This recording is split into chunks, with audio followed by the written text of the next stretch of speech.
Okay, today we're going to work on thermodynamics, which in the physics realm, thermodynamics is a little bit more difficult because it's a little bit more conceptual. And for some people, this can be more confusing. And the problems, once you get the concept down, the problems are actually quite easy, but sometimes it takes a little time to figure the problems out. That being said, let's go ahead and you'll notice that I've put in more conceptual questions just to help get that understanding in your head. The So moving on, first of all, the first two conceptual questions are questions 1 and 5, which are under the category of first law of thermodynamics. Question 1 states, describe the photo of the tea kettle at the beginning of this section in terms of heat transfer, work done, internal energy. How is heat being transferred? What is the work done and what is doing it?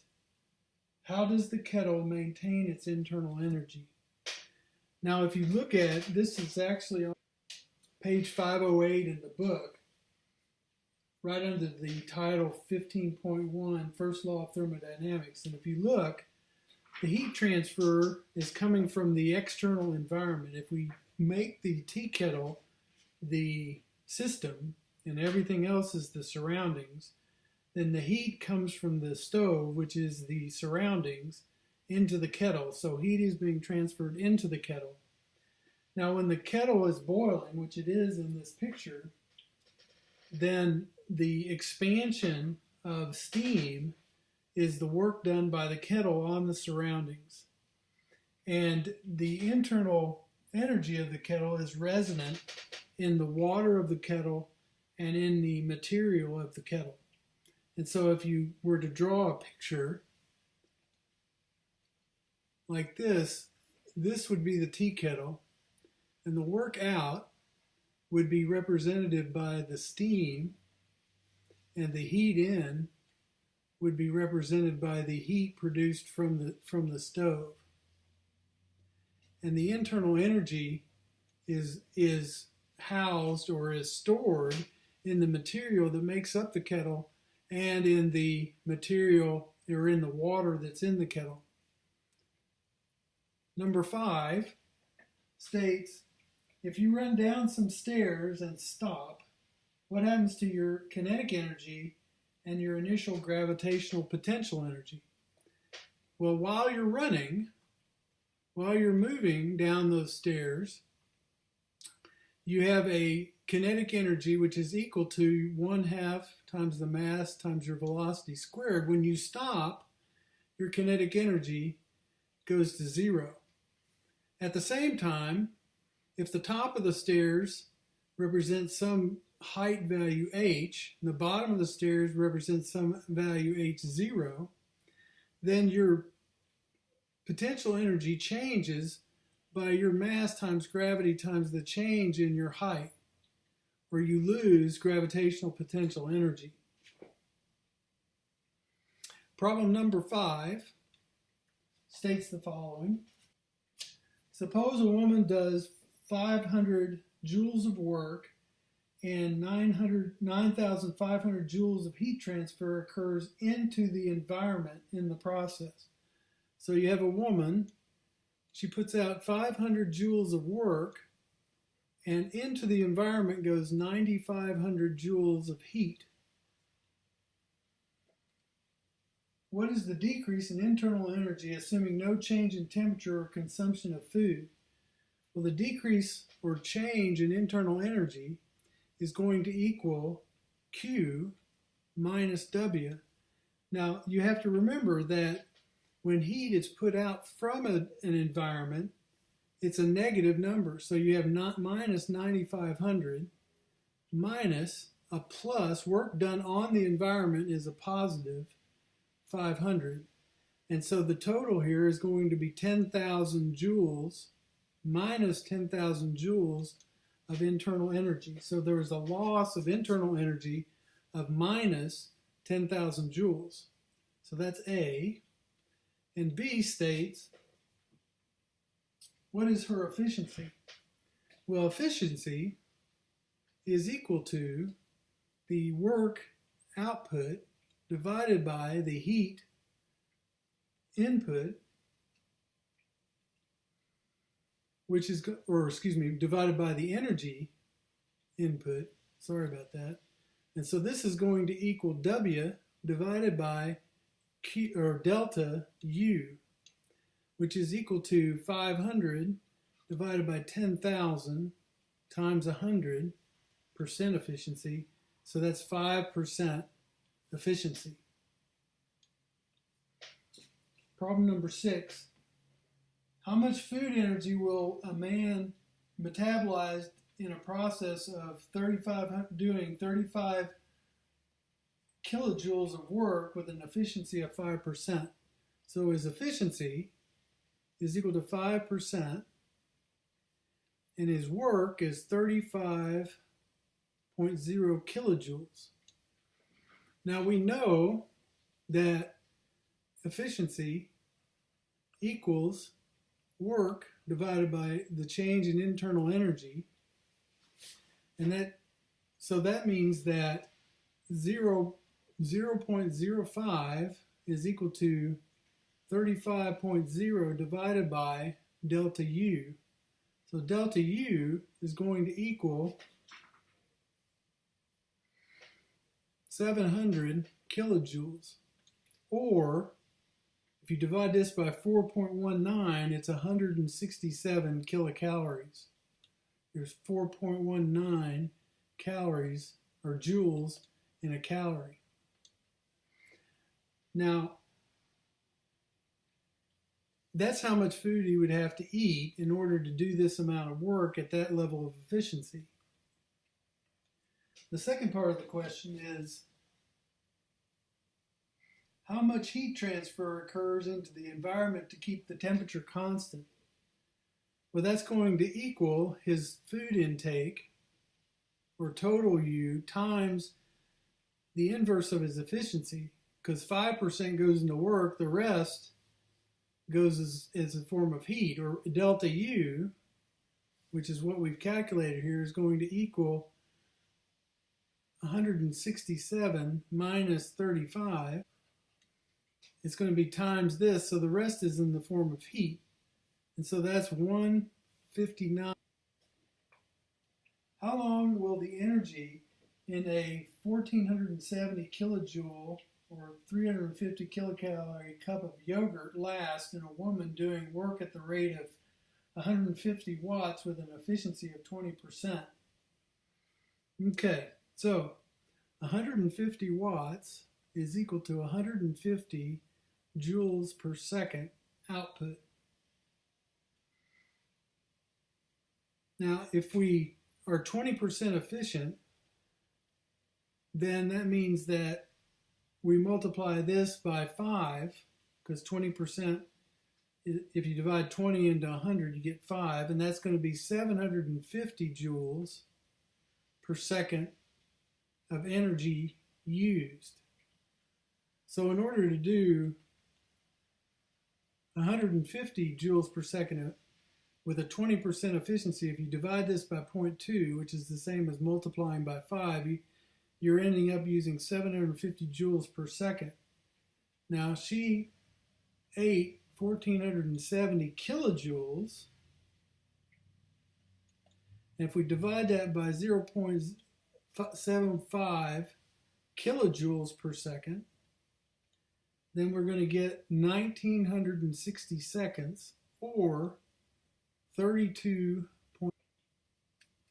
Next is some more conceptual questions. This time we're looking at section 15.3, which is an introduction to the second law, heat engines and their efficiency. And the second law, as we know, has to do with entropy. And so the first question is, imagine you're driving a car up Pikes Peak in Colorado. To raise the car weighing 1,000 kilograms a distance of 100 meters would require about 1,000,000 joules. You could raise a car 12.5 kilometers with the energy of a gallon of gas. Driving up Pikes Peak, a mere 3,000 meter climb, should consume a little less than a quart of gas, but other considerations have to be taken into account. Explain in terms of efficiency what factors keep you from realizing ideal energy on your trip. Well, the description here is 100% efficiency. And so we know that we lose efficiency to things like friction, which is required to, you have to overcome friction in order to turn the wheels of your car, and you don't get anything other than heat out of that. You also have to overcome wind resistance as you drive up, depending on how fast you drive. And so these kind of things continually decrease or use up energy that could be used for your climb to overcome gravity. And what you end up doing is wasting a large portion in terms of wind resistance and friction. Number 18 states, definitions of efficiency vary on how energy is being converted. Compare the definition of efficiency for a human body and for a heat engine. How does the definition of efficiency each relate to the type of energy being converted in doing the work? Well, in a heat engine, work is produced through the irreversible transfer of heat from a hot reservoir to a cold reservoir. And the efficiency is the amount of work divided by the total heat that's transferred. In a human, on the other hand, work is produced by the conversion of food energy to work, and therefore the efficiency that you would have would be the work that you actually receive divided by the amount of work you would predict based on the calorie content of the food that's taken in. A certain heat engine does 10 kilojoules of work, and 8.5 kilojoules of heat transfer occur into the environment in a cyclic process. A. What was the heat transfer into this engine? And then the second question, what is the engine's efficiency? And for me, it was easier for me to figure out the efficiency first, which is in these sort of engine processes, this is equal to the work done divided by the heat transfer at the hot reservoir. And so what that means, the other equation we have is the heat at the hot reservoir is equal to the work done plus the heat transfer at the cold reservoir. And so we know that the work done is 10 and the heat transfer at the cold reservoir is 8.5. And so the total heat in the hot reservoir is 18.5 kilojoules. And now the efficiency, therefore, is going to be 10 divided by 18.5 times 100, or 54.1%. So that's the efficiency. And I also calculated in here the heat transfer to the hot reservoir, which is right here. Number 23, what is the efficiency of a cyclical heat engine in which 75 kilojoules of heat transfer occurs to the environment for every 95 kilojoules of heat transfer into the engine? So the cold transfer is 75 and the hot transfer is 9, equals 1 minus the heat transfer to the cold reservoir divided by the heat transfer to the hot reservoir. So it's 1 minus 7.5 or 75, excuse me, divided by 95.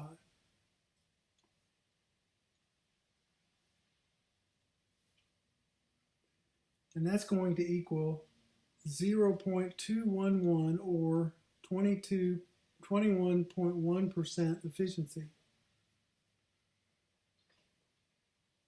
How much work does it produce for 100 kilojoules of heat transferred into the engine? So the heat transfer, the new problem, the heat transfer into the hot is 100. It's asking how much work, so the work is equal to efficiency times the transfer to the heat from the hot.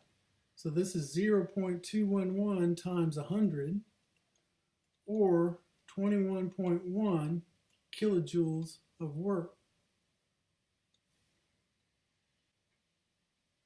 The engine of a large ship does 2.00 times 10 to the 8 joules of work with efficiency of 5%. So work is 2.00 times 10 to the 8th joules.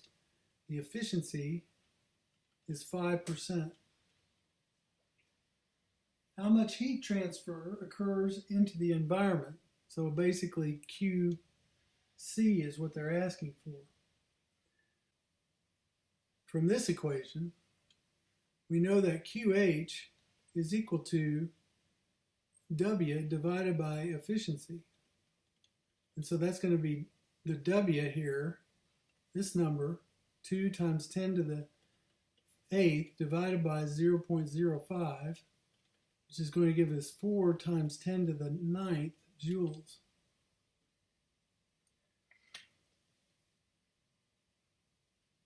We also know that efficiency equals 1 minus QC over QH, so that 0.05 is equal to 1 minus QC over 4 times 10 to the 9th. If we move that over here, we get minus 0.95 is equal to minus QC over 4 times 10 to the 9th. We can change both of these to plus, and if we multiply that, that gives us QC. And QC is going to equal to 3.8 times 10 to the 9th joules. And then the second part of the question is that if 1 barrel produces 6 times 10 to the 9th joules, how many barrels are needed? Well, we know that QH was 4 times 10 to the 9th, and 1 barrel equals 6 times 10 to the 9th. So we need approximately 0.667 barrels to produce that amount of heat.